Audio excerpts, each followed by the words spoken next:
Good day mga tropa, mga kosa. Kuya Dudes Manzano nga pala ulit. For today's video, maglilinis tayo ng chest freezer dito sa warehouse.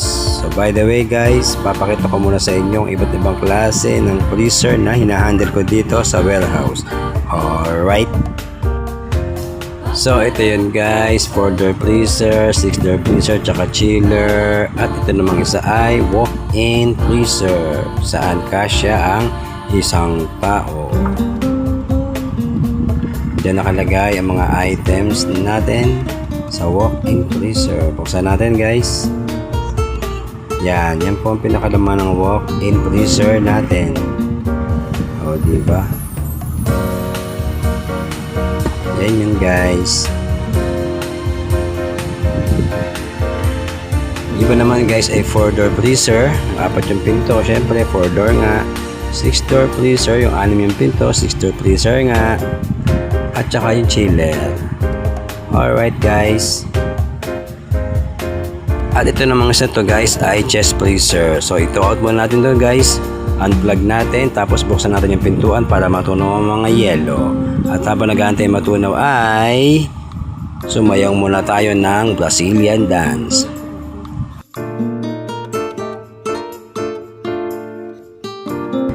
Paano ba itong Brazilian dance na to? Ganto ba to? Ganto ba to? Ganto ba to?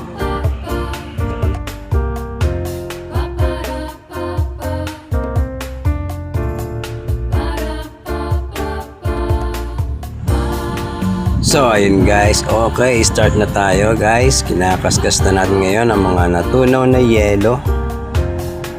Alright, tatanggalin natin ang mga natunaw na yelo. Pagtapos nun ay lilimasin natin.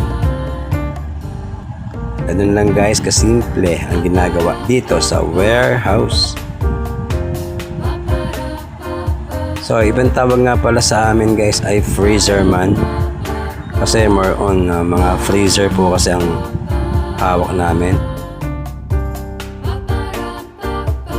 Frozen na item. Alright. So, ngayon nililimas natin ang yelo na ating kinaskas kanina. So, ganun lang kasimple guys. Limas na tayo ng limas hanggang sa mawala ang mga yelo na yan. Tapos kapag nawala na yan at malinis na, wala ng mga yelo, tsaka na naman natin sasabunin, pupunasan natin guys.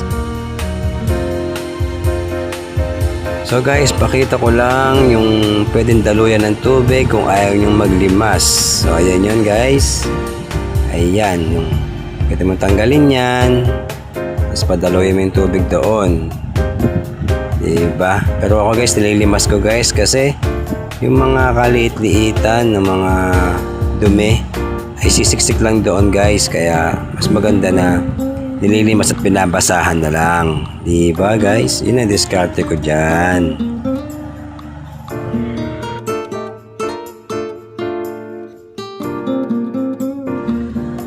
Alright guys, limas pa rin tayo. After naman maglimas ay babanlawan naman natin. Babasahanin natin lahat ng mga sulok-sulok at ating pupunasan para mawala ang mga nanikit na katas ng mga pagkain.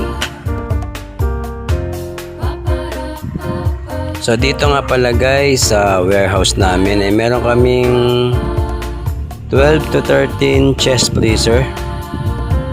Pero hindi naman yun araw-araw nililinis. So basta pag makapal na yung yelo at medyo may amoy-amoy na kailangan na siyang linisin talaga. Alright guys.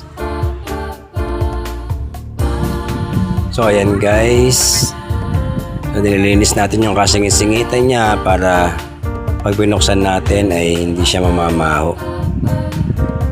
Tapos bago natin na saksak ulit ito, kailangan muna nating pagpahingahin ito ng mga 30 minutes to 1 hour guys, para stable muna yung makina bago nyo siya paandarin para maayos yung ating chest freezer. So ayan, nililimos ulit natin yung tubig. So hindi ko na kailangan ipadaan yon sa may pinakabutas niya dahil magbabahalang dito sa aming area. At saka yung mga kalit-liit ang kalat nun, yung mga dumi-dumi niya ay siksik lang doon sa may butas. So ayan guys, lilimasin natin hanggang sa matuyo na yung pinaka-flooring niya. Yan, punas tayo ng punas. Alright guys, ganyan lang naman ang gawain natin. Talagang kailangan mong dumapa at mahihirapan ka lalo pag malaki yung tiyan mo. Kaya ako kumukuha ko ng tungtungan para maabot ko yung pinaka base nung chest freezer natin at mapunasan ko ng maayos. Diba guys?